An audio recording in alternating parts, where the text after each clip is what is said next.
안녕하세요. 권은혜입니다. 문화와 인물로 시청자 여러분을 찾아뵙게 되어 반갑습니다. 웃는 얼굴에 복이 온다. 얼굴에 드러나는 밝고 긍정적인 마음이 행운을 가져온다는 속담인데요. 웃는 얼굴로 상대방을 대하면서 더불어 사는 사회를 지향하는 우리 민족의 따뜻한 품성을 느낄 수 있습니다. 오늘은 조용진 미술해부학 박사님을 모시고 얼굴로 보는 한국인의 문화 형질에 대한 이야기 나눠보겠습니다.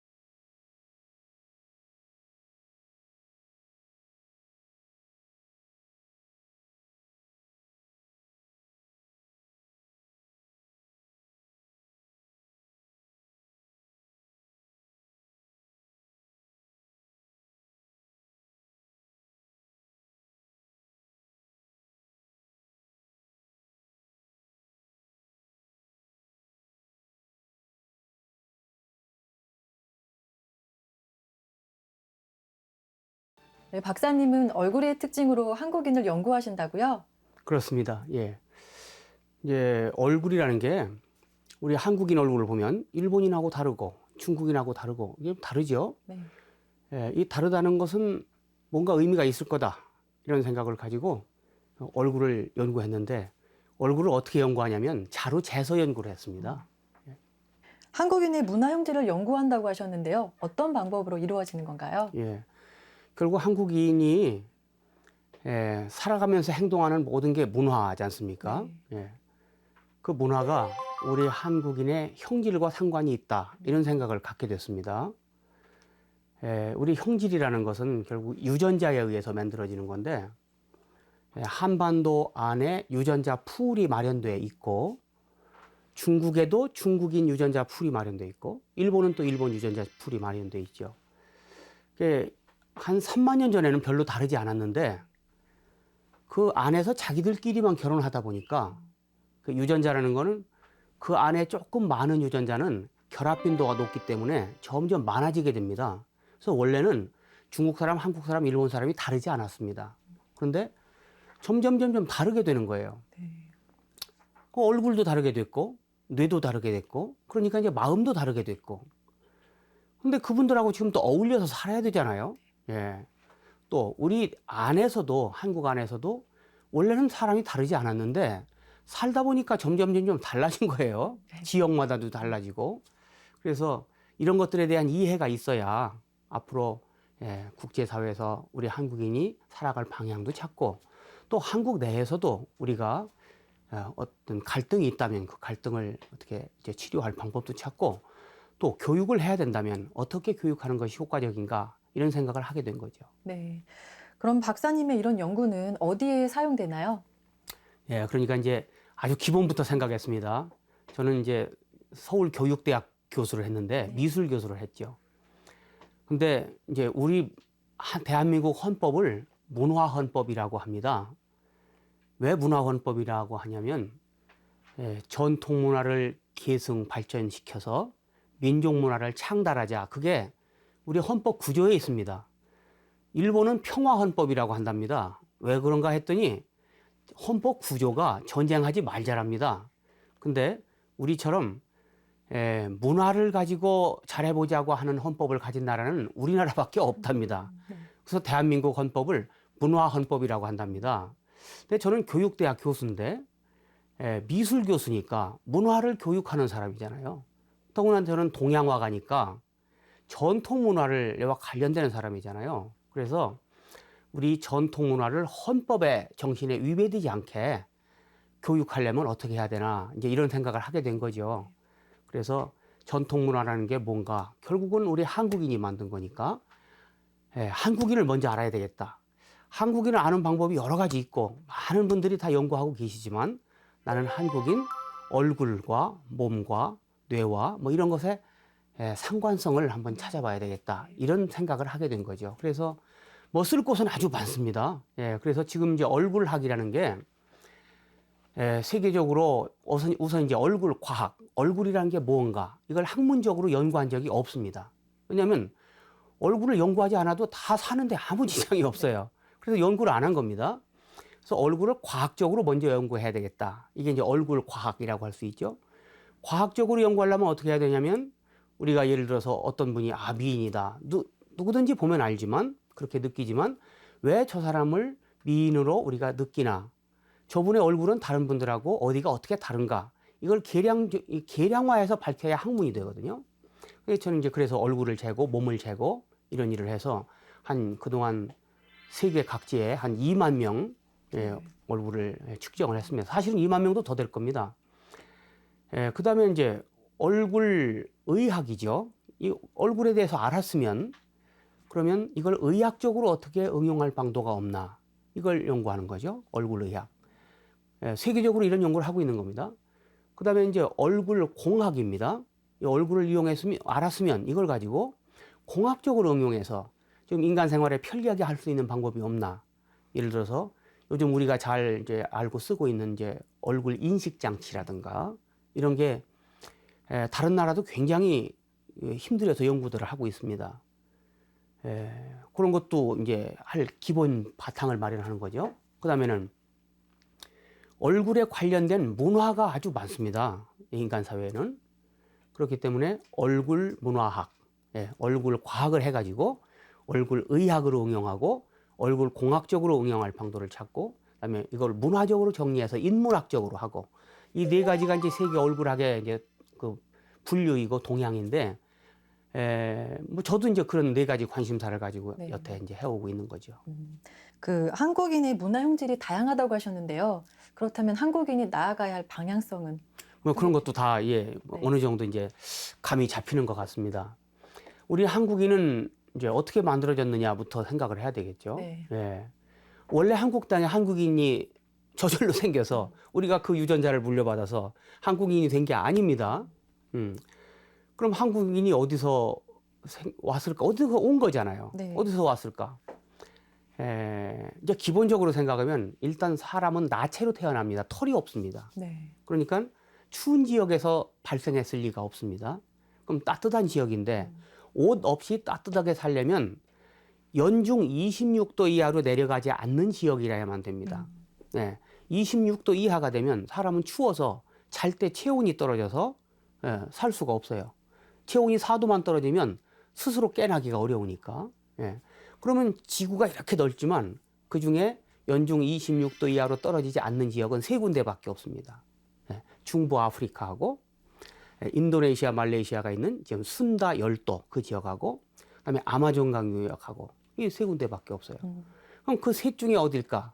여러 학자들이 결국은 여러 설이 있습니다. 지금도 그렇지만 아프리카설을 많이 이제 지지하고 있고 저도 그동안 쭉 연구를 해보니까 아프리카인일 것 같은 생각이 들어요. 왜 그러냐면 2000년 전까지만 하더라도 한반도의 경상남도, 전라남도 바닷가에 살던 사람들을 뼈가 나오면 그 뼈를 가지고 얼굴을 복원해 보면 아프리카인처럼 생겼어요. 우리 같은 얼굴이 아닙니다. 그래서 아프리카 기원설이 맞나 보다. 이제 아프리카에서 동남아를 거쳐서 우리나라까지 와가지고 그분들이 중남미까지 저 파타고니아까지 갔던 겁니다. 4만 5천 년 전에는 이미 파타고니아까지 갔었어요. 그래서 우리나라 지역의 동북아시아에도 5만 년 전에는 이미 와서 사람이 살았습니다. 그분들을 우리는 이제 고아시아인이라고 하고 그분들이 지금 우리에게 유전자를 많이 남겨줬습니다. 어느 정도 많이 남겼느냐? 중국인보다 일본인보다 우리가 그 유전자를 많이 가지고 있습니다. 그래서 이제 그 형을 이제 고아시아의 형에다가 동남아에서부터 계속 올라오는 거예요. 크게 보면 2000년 주기로 올라오고 예, 하여간 계속 가족 단위로 옵니다. 가족 단위로 온다는 말은 남자, 여자 유전자가 같이 온다 그 말입니다. 예, 남녀 유전자가 같이 와요. 같이 와서 예, 계속 쌓이는 겁니다. 예, 그분들을 이제 남방계형이라고 할 수 있어요. 그분들은 이제 먹고 사는 방법이 일단 먹어야 되니까, 그래야 살아 있으니까, 살아야 또 자손을 남기니까 먹고 사는 방법이 채집 생활입니다. 열대우림에서. 예. 이제 여기에다가 시베리아에서 북방계를 지낸 사람, 이제 빙하기를 지낸 사람들이 내려오기 시작했습니다. 만년 전부터는.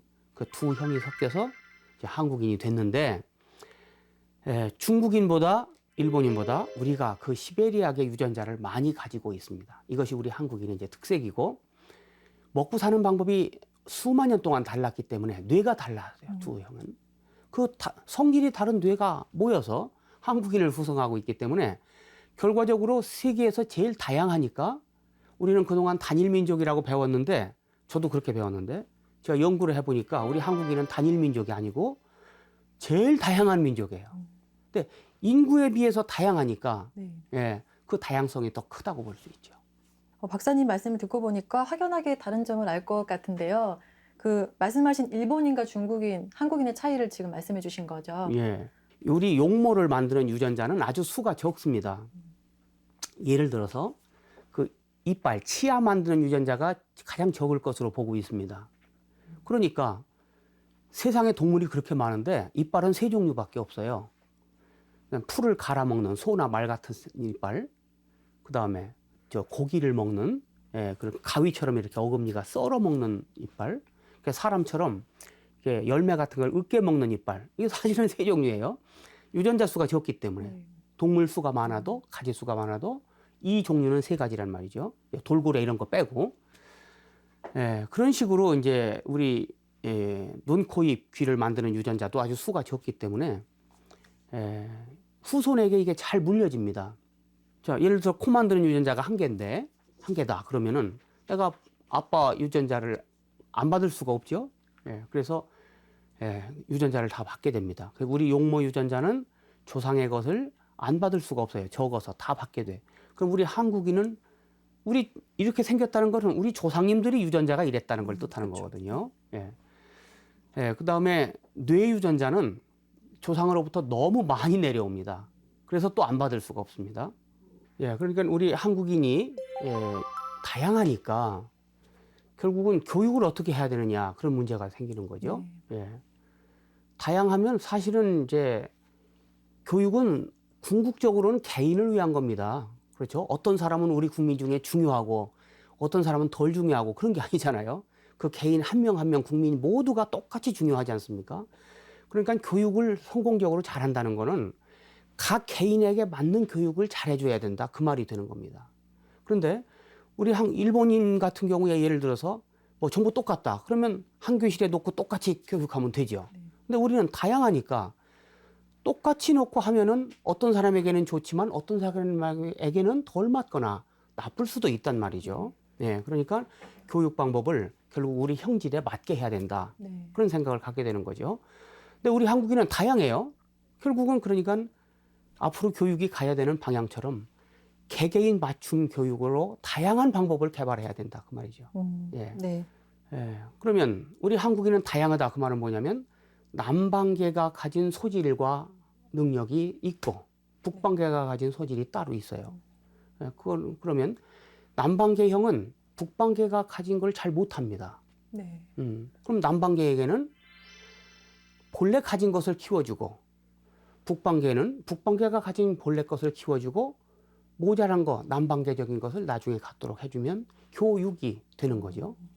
그러고서 둘이 이제 웬만큼 수준에 이르면 그 힘을 모아서 우리 공동체가 갈 길이 뭔가 이것을 향해 가면 되는 거죠. 예. 네. 그 학생이 가진 것들이 다양한데 예. 좀 발달된 것이 있고 덜 발달된 것이 있다. 그렇습니다. 날 때부터 그런 성향이 있습니다. 그것을 교육을 통해서 훈련시킬 수 있다. 그렇죠. 말씀이신 거죠? 예, 그것이 이제 형질 네. 문화론이고, 네네. 뭐 이제 제가 생각하는 형질 교육론이다 이렇게 말할 수 있죠. 그 말이죠. 그러면 그렇게 균형을 잡아주려면 어떤 테스트가 있어야 될 것 같은데 예, 그런 것들이 있나요? 물론 이제 그런 것도 개발을 했죠. 예. 예를 들어서 남방 이제 저는 이제 미술 교수니까 네. 이 미술적인 그런 과제를 통해서 어떻게 교육적인 효과를 거둘 수 있나 이런 생각을 이제 연구를 해왔는데 예를 들어서 남방계형은 개념적이고 평면적이고 색채적이고 이런 데 소질이 있습니다. 감각도 우리 시, 청, 후, 미, 촉, 오감 중에 후, 미, 촉에 더 예민합니다. 시각이 덜 예민해요. 네. 예. 우리가 이제 일상을 살아갈 때는 저 사람이 그렇게 큰 차이가 있구나 하는 걸 못 느끼지만 100점짜리를 만들려고 하면은 근본적으로 차이가 있습니다. 시각적인 능력이 개념적이고 표면적이에요. 그리고 색채적이고 여기에 비해서 북방계형은 시각이 예민하고 청각이 예민한데 후미 촉이 약합니다. 예. 그러니까 뇌가 받아들이는 상태도 다르고 안에서 처리하는 방식도 다르고 출력하는 방식이 다르기 때문에 네. 결국은 남방계와 북방계가 능력이 달라지는 거예요. 그러면 바람직한 건 뭐냐면 북방계는 북방계대로 시청각적인 것을 잘 발달시켜서 100점이 되게 하고 100점 한 가지 가지고는 100점이 되지 않아요. 그러니까 거기에 후미촉적인 요소, 개념적인 요소 이런 것들을 남방계가 가진 것을 보완해서 100점을 만들고 남방계는 또 북방계가 가진 것을 보완해서 100점이 되게 먼저 자기 걸 기르고 그다음에 육을 먼저 하는 거죠.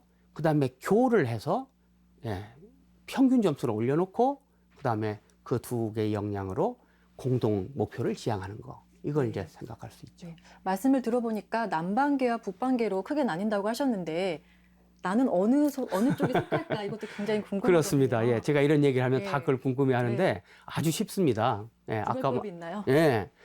아까 말씀드린 것처럼 용모 유전자가 두 형으로 아주 용모 유전자는 수가 적고 그 다음에 남방계형, 북방계형 이렇게 둘로 되어 있습니다. 네. 그래서 어렵지 않아요. 예를 들어서 네모지거나 세모지면 남방계예요. 네. 그 다음에 이마가 가로로 넓고 세로로 짧으면 남방계예요. 남방계가 본래 우리 동양에 살고 있었기 때문에 제가 남방계만 먼저 얘기할게요. 그래서 남방계가 아닌 건 다 북방계라고 보시면 돼요. 그 우리 민족은 남방계 쪽에 속하는 아니, 거죠. 본래 남방계가 5만 년 전부터 와서 살고 있었어요. 여기에 10,000년 전부터 북방계가 온 거예요. 눈썹이 진한 사람이 있고 흐린 사람이 있죠. 네. 진하면 남방계예요. 그런 사람 다 동남아에서 온 겁니다. 눈이 크고 쌍꺼풀이 있죠. 남방계예요. 코가 짧고 코끝이 크면 남방계. 입술이 두텁고 입이 크면 남방계. 이런 식이죠. 네. 대개 그런 분들은 피부가 까무잡잡하죠. 그러니까 뭐 사실은 용모수가 많지 않기 때문에 그 정도면 이게 다 구별할 수 있습니다.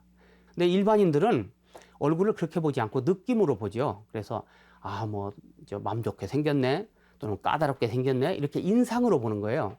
인상으로 보면은 남방계도 까다롭게 생긴 사람이 있고 북방계도 까다롭게 생긴 사람이 있죠.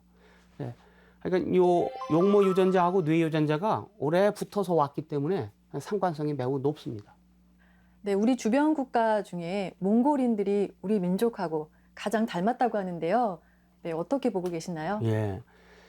제가 이제 얼굴 얘기를 하면 다른 분들 다 그렇게 물어봐요. 우리가 이름도 몽골리안이라고 동양인을 그렇게 말하고 또 막 인상도 매우 닮았고 그러니까 우리하고 몽골인하고 매우 가까운 줄로 생각을 합니다. 근데 그 이제 처음부터 오해가 있었던 게 서양 사람들 인류학자가 우리나라에 이 동쪽에 와서 사람들을 보니까 그 동쪽 사람들을 유럽 사람들은 몽골족을 먼저 본 겁니다. 그래서 몽골 사람 닮았다라는 뜻으로 오이드란 말이 닮았다는 뜻이기 때문에 몽골로이드 이렇게 이름을 붙였는데 그걸 우리가 몽골인들하고 유전자가 직접 섞인 사람들이다. 뭐 원나라 때도 많이 영향을 받았고 이제 그랬을 걸로 생각을 합니다. 그렇지 않아요. 형질적으로 가장 우리하고 가까운 사람들은 일본 사람들입니다. 네. 오늘날의 일본 사람들은 우리 한국 땅에서 건너가서 거기서 인구가 많아져서 일본인이 된 겁니다. 그런데 좀 달라 보이는 점이 있죠. 그거는 자기들끼리 결혼하다 보니까 달라진 거예요. 그러나 뭐 여러 가지 지표가 일본인과 한국인이 제일 가깝고요. 몽골인은 뜻밖에도 생각보다 많이 멉니다. 예, 그래서 이런 것도 형질적으로 연구를 하다 보니까 제가 그냥 흔히 지나쳤던 일을 이제 밝혀냈다고 볼 수 있죠. 네, 일본에 대해서 말씀하셨는데요. 그렇다면 일본인과 우리 한국인의 차이는 뭐가 있는지 말씀해 주세요. 예, 그러니까 우리가 몽골족하고 더 가깝고 일본인하고는 멀다 이런 생각을 가질 수도 있습니다. 네. 얼굴만 봐서는. 근데 사실은 일본인하고 제일 가까운데 아까도 말씀드린 것처럼 우리 한국 사람들이 계속 일본으로 건너가서 일본의 원주민과 섞여서 이제 오늘날의 일본인이 된 거죠. 그런데 이제 일본인하고 한국인이 가깝다는 것을 인식하지 못한 이유는 문화가 워낙 다르기 때문이죠. 네. 예, 행동하는 것이 많이 다르죠. 일본적인 문화와 한국적인 문화가 많이 다릅니다. 저는 미술 교수니까 미술을 비교하면 일본 미술하고 한국 미술하고 아주 다릅니다. 예. 그래서 저도 연구를 하게 된 거죠. 그런데 형질적으로는 뜻밖에도 아주 세계에서 제일 가까운 거예요. 다른 이유는 일본인은 왼쪽 뇌 쓰는 사람이 많습니다. 예, 우리 한국인은 오른쪽 뇌 쓰는 사람이 네. 많습니다. 그렇게 된 이유는 한국 땅에 남은 사람들은 오른쪽 뇌 쓰는 사람들이 남았고 왼쪽 뇌 쓰는 사람들이 일본으로 계속 간 거예요. 한국 사람이 그냥 무작위로 간 게 아니고 네. 왼쪽 뇌 쓰는 사람들이 선별돼서 간 겁니다. 역사적인 그런 여러 과정이 있었습니다. 네.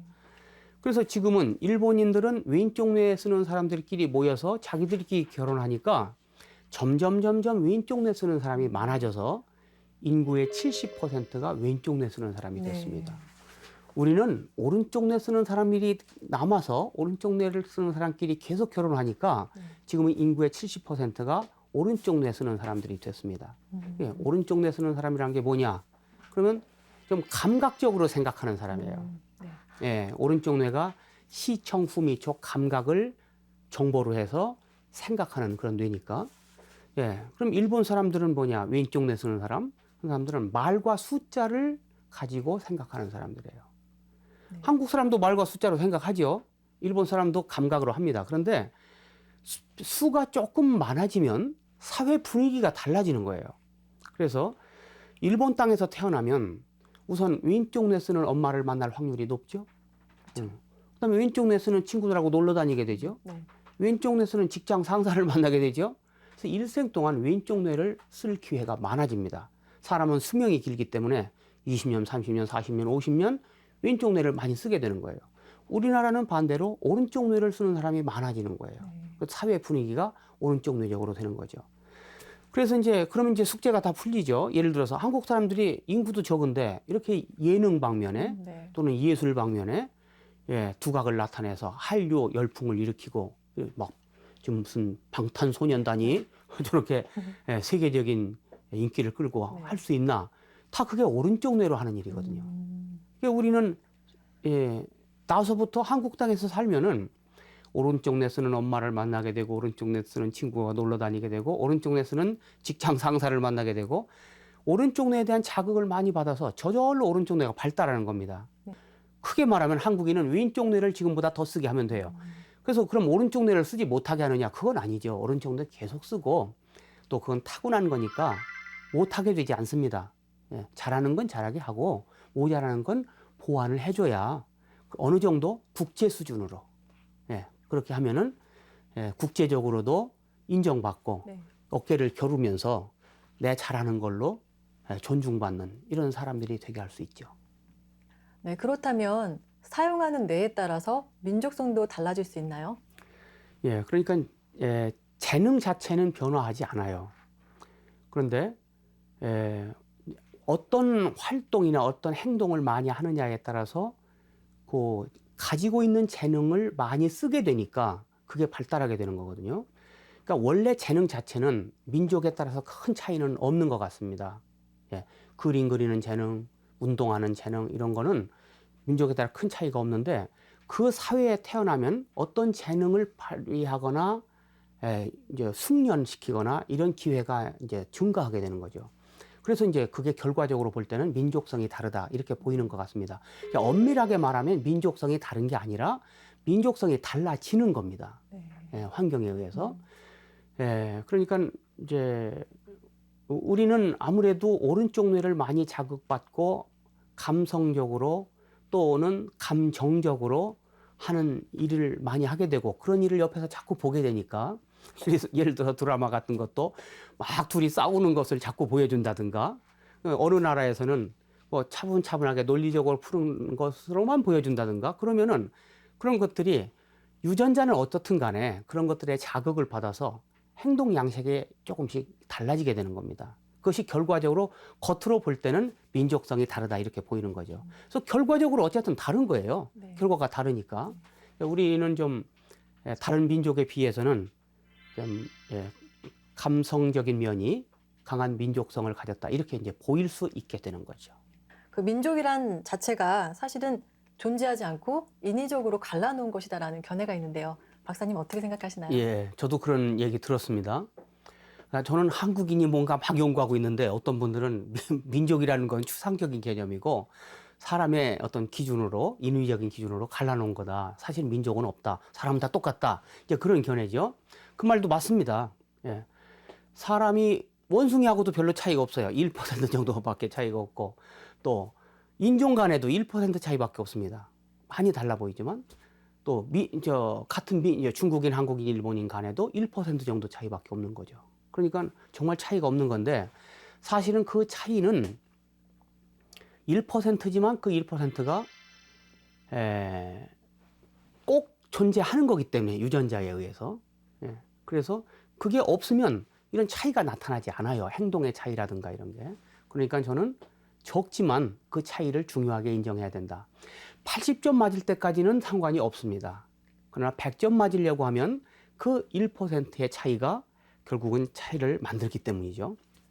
그래서 저는 민족은 저절로 형성되어 있는 거다. 왜냐하면 모든 포유동물은 4kg 이내 이성과 결혼을 합니다. 그래서 4kg 이내에서 결혼을 하다 보면 여기하고 나중에 달라지게 되는 거예요. 그러니까 결국 우리 한국인은 주변의 중국인이나 일본인하고 같을 수가 없는 거죠. 우리끼리 이미 5천년, 적어도 5천년은 결혼을 했으니까 제 생각에는 10,000년 정도의 한국인이 형성되는 과정을 겪었다고 생각합니다. 그래서 이제 문화적으로는 어떤 차이가 있느냐면은 예를 들어서 그림 다 잘 그리는 것 같죠? 이렇게 우리 이제 연구생들 보면. 그러나 예를 들어서 시각적으로 사진처럼 보이는 대로 그릴 수 있는 유전자는 4만 년 전에 스페인에서 생겼습니다. 이베리아 반도에서. 네. 동양에서는 그런 사람이 한 명도 그런 화가가 없었습니다. 예, 차이가 있는 거잖아요. 예. 또 개념적으로 평면적으로 하는 것은 동남아에서 생겼습니다. 그래가지고 일본 열도에서 강화됐습니다. 우리 한국에는 일본에서처럼 그렇게 추상적이고 개념적이고 기하학적인 이런 그림을 그린 사람이 한 명도 없었습니다. 그 차이가 있는 거잖아요.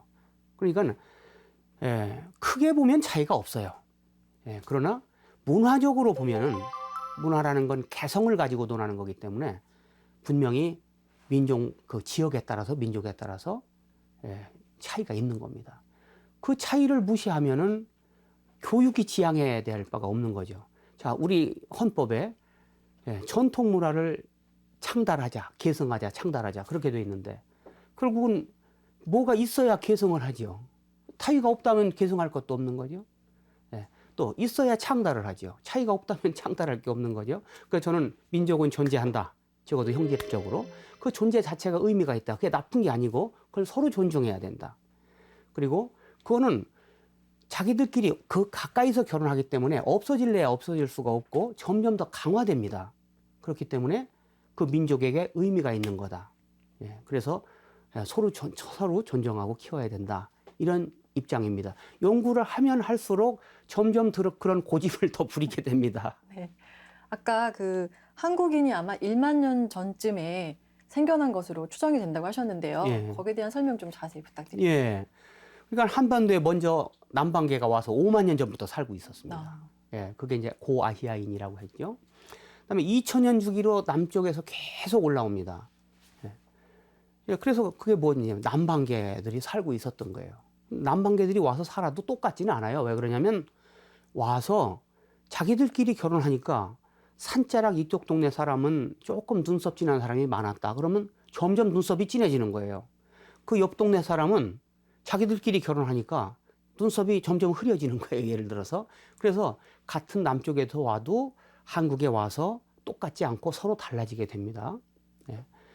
그 다음에 북쪽에서 만 년 전부터 이제 만 년 전이라는 게 뭐냐면 시베리아의 빙하기가 흥할령의 눈이 먼저 녹았습니다. 그러니까 시베리아 사람들이 그쪽으로 내려오는 거예요. 근데 내려올 때 남자들이 주로 많이 내려왔습니다. 왜냐하면 여자들은 애기 기르고 하느라고 아무래도 이동이 불편하니까 남자들이 사냥을 나왔다거나 뭐 이렇게 해서 이제 남쪽으로 자꾸 오게 되는 거예요. 그래서 한반도 쪽 남쪽으로 자꾸 내려오게 됩니다. 내려오면서 폐결핵을 가지고 왔습니다. 네. 예. 그래서 한반도에 살던 분들은 남방계는 원래 폐결핵에 저항을 하는 면역을 만드는 유전자를 가진 사람이 적었기 때문에 통계적으로 그렇게 되면 인구의 반 정도가 줍니다. 네.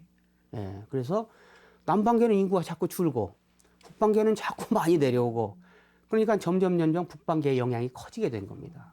그래서 우리 한국인이 북방계가 많아지게 됐고 이 북방계는 시베리아에서 15,000년 동안 사냥만 하면서 살았던 사람들이에요. 네. 예. 그러니까 사냥이라는 것은 움직이는 물체, 동물에 대해서 뇌가 잘 처리해야 되는 그런 능력을 가진 사람들입니다. 그래서 그런 사람들이 자기들끼리 시베리아에서 15,000년 동안 결혼하다가 그런 이미 다 어떤 특화된 사람들이 우리나라에 내려와서 남방계와 섞여서 결혼해서 인구가 많아지니까 그게 바로 우리 한국인 유전자 풀이 된 거고 그게 이제 적어도 지금부터 5,000년 전쯤 돼서는 이제 확실하게 한국인이 된 겁니다. 네. 이제 이래요. 예, 인류학적인 모델이 뭐냐면 먼저 원주계가 어떤 사람이 살고 있는 곳에 어떤 사람이 들어옵니다. 그건 내주계라고 할 수 있죠. 그 둘이 처음에는 먹고 사는 게 다르기 때문에 섞이지 않다가 오래 지나면 섞입니다. 그러니까 혼혈이 되는 겁니다. 그 다음에는 혼혈을 오래 하면 원래 있던 형이 없어지고 새로운 형으로 변형이 됩니다. 네.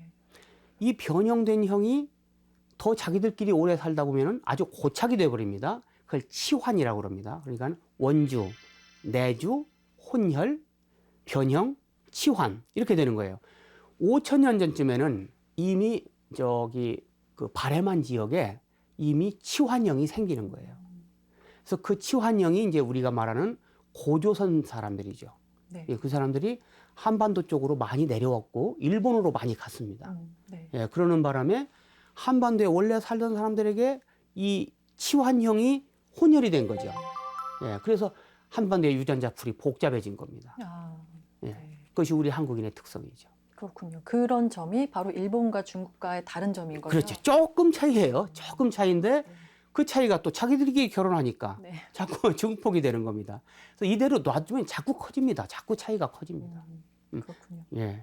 전체적으로 보면 우리 동양인이 운해형이고 유럽인은 좌뇌형이다 이런 얘기도 하고 우리 한국인은 좀 운해형이다. 일본인은 좌뇌형이다. 중국인은 운해형, 좌뇌형 반반이다. 근데 유관순 열사는 참 인상 깊습니다. 유관순 열사의 그 사진은 사실은 서대문 형무소 수감대장 사진인데 정상적인 얼굴이 아니잖아요. 맞은 거예요. 그래서 구타를 당해서 본래 갑상선 기능 저하증으로 얼굴이 부어 있었는데 서로 돕고 나누고 하는 문화를 형질적으로 이룰 수 있는 바탕을 갖고 있습니다. 우리는 독점이 아니고. 그래서 우리 조상님들이 그렇게도 바라던 홍익 인간의 세계를 우리가 이룰 수 있지 않나 그런 생각입니다.